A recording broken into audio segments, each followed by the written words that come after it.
livre des Lamentations de Jérémie, je lis ce texte au chapitre 3 au verset 26.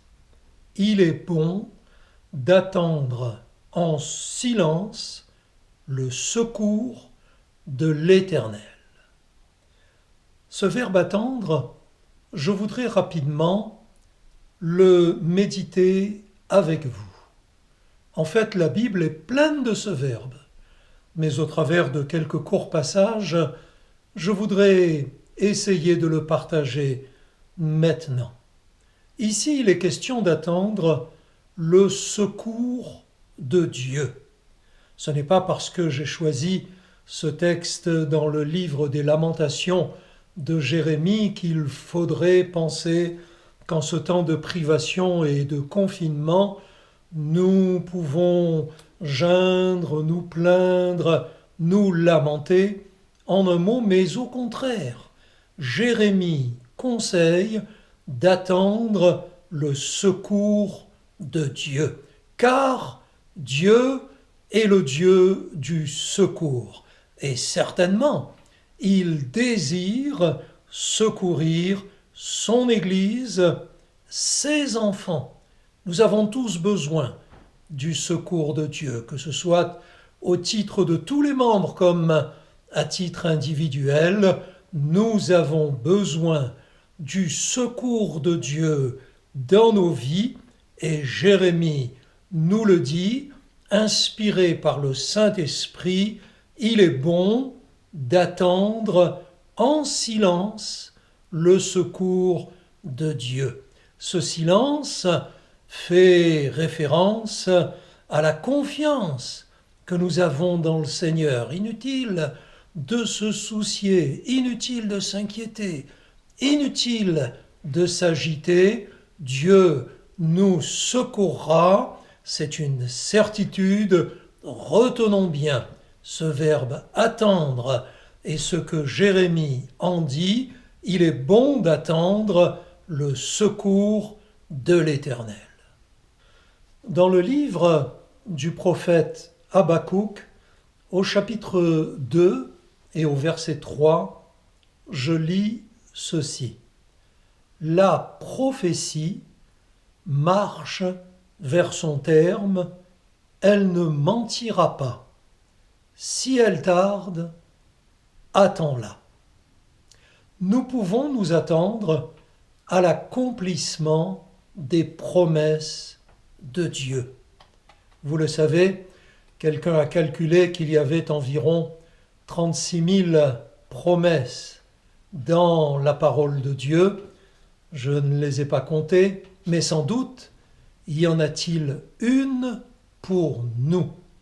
La prophétie, ce n'est pas simplement, dans la pensée biblique, l'annonce de l'avenir.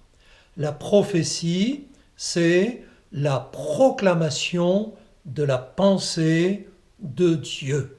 Or, Dieu a exprimé dans la Sainte Bible quantité de promesses qui nous concernent, que nous pouvons nous attribuer.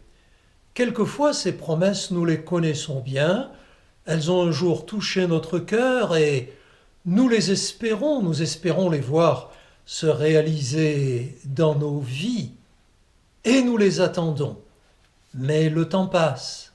Il semble qu'elles n'arrivent pas, qu'elles ne s'accomplissent pas. Eh bien, le conseil d'Habakkuk et à travers lui, l'inspiration du Saint-Esprit, le conseil de Dieu lui-même, c'est l'attente. Le verbe attendre, la mise en pratique de l'attente, elle marche vers son terme. La parole de Dieu, la prophétie biblique, la promesse de Dieu nous concernant, elle arrive. Et le texte dit si elle tarde, parce que ça se peut. Dieu est sage, il a son temps, il connaît les temps qui nous concernent, qui concernent notre vie. Si elle tarde, attends-la. Bien-aimés, sans doute, avez-vous besoin que plusieurs promesses de la Bible s'accomplissent dans votre vie pour tous les domaines de votre vie. Alors, exercez donc la patience, exerçons cette attente, cette espérance vivante qui croit que ce que Dieu dit arrivera. Attendons la promesse de Dieu et sans faillir, elle s'accomplira pour nous aussi. Le livre de Luc, au chapitre 2, nous présente un personnage étonnant, Anne la prophétesse, l'une des deux qui a accueilli Jésus lorsque ses parents l'ont présenté, bébé, au temple, avec une offrande. Et concernant Anne, cette prophétesse, il est dit au chapitre 2, au verset 38 de l'évangile de Luc, elle parlait de Jésus à tous ceux qui attendaient la délivrance de Jérusalem. Il y avait en Israël quantité de croyants qui attendaient la délivrance. À l'époque, ils attendaient surtout la délivrance du joug romain, de l'emprise, de l'occupation romaine.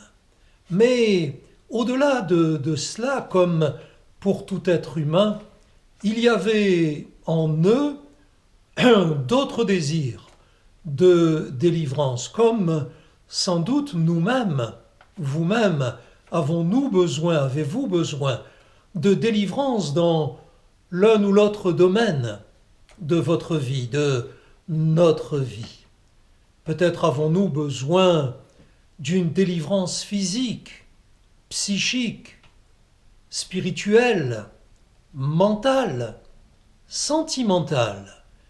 Nous avons besoin d'une réponse, pas uniquement verbale, orale, intellectuelle, mais nous avons besoin d'une action concrète, d'un secours de Dieu dans notre vie, d'une délivrance de ce qui nous entrave, de ce qui gêne notre marche avec le Seigneur, de ce qui nous fait souffrir.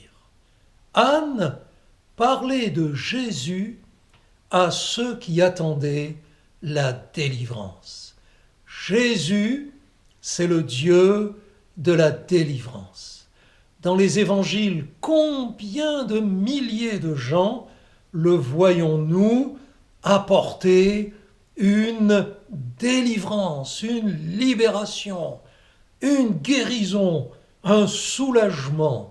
Jésus est la solution pour toutes nos délivrances. Et lorsque nous constatons dans notre vie une peine, une souffrance, lorsque nous portons les fardeaux du quotidien concernant tout notre environnement, eh bien, c'est à Jésus que nous devons nous adresser pour obtenir de lui la délivrance. Il est le Dieu qui délivre, et lorsqu'il a donné sa vie sur la croix, c'était aussi pour nous délivrer de tout ce qui nous fait souffrir dans la vie. Alors comme Anne, attendons la délivrance qui vient de Jésus, et sans doute la verrons-nous se concrétiser dans nos vies. Dans l'Épître aux Hébreux, au chapitre 11, au verset 10, il est question d'Abraham. Et concernant ce patriarche, il est dit de lui qu'il attendait la cité qui a de solides fondements, celle dont Dieu est l'architecte et le constructeur. Abraham, lui aussi, attendait. Mais il attendait quelque chose qu'il obtiendrait au-delà de la vie ici-bas, au-delà de la terre et dans l'éternité. Il croyait en une cité éternelle imaginé par Dieu, planifié par Dieu, fondé par le Seigneur, qui en est le constructeur. Abraham croyait à la vie éternelle dans la présence de Dieu.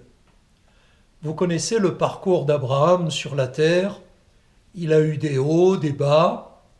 Toute sa vie, cependant, il a marché par la foi, alors qu'il était bien établi dans son pays, vers la Mésopotamie.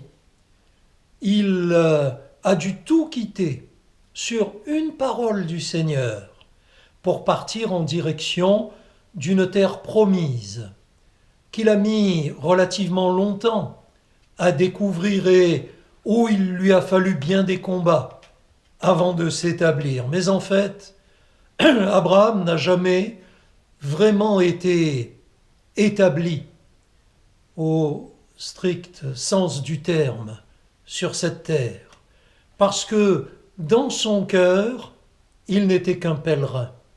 Il attendait un aboutissement, il attendait la réalisation de promesses divines, celles qui concernent l'au-delà, au-delà de la vie, au-delà de la terre. Il attendait la cité de Dieu, la présence de Dieu, la vie éternelle avec Dieu. Vous savez, en un certain passage, Paul dit qu'il considère que les souffrances du temps présent ne sont rien au regard de la gloire éternelle qui nous attend. Et nous aussi, bien-aimés, nous voulons porter nos regards au-delà. Notre espérance n'est pas pour ici-bas. Notre assurance est au-delà. Notre cœur est déjà dans l'éternité. Comme Abraham et avec lui, nous attendons la cité de Dieu qui a de solides fondements, celle dont Dieu est l'architecte et le constructeur. Ainsi, voyez-vous l'importance de ce verbe attendre dans la Bible. Je vous rappelle les passages que je vous ai lus au long de cette méditation. Il est bon d'attendre en silence le secours de l'Éternel. La promesse, la prophétie marche vers toi. Elle ne mentira pas. Si elle tarde, attends-la. Anne parlait de Jésus à tous ceux qui attendaient la délivrance. Quant à Abraham, il attendait la vie éternelle. Frères et sœurs, inspirons-nous de ces paroles et nous aussi. Attendons avec confiance, attendons avec foi que Dieu se manifeste encore dans nos vies.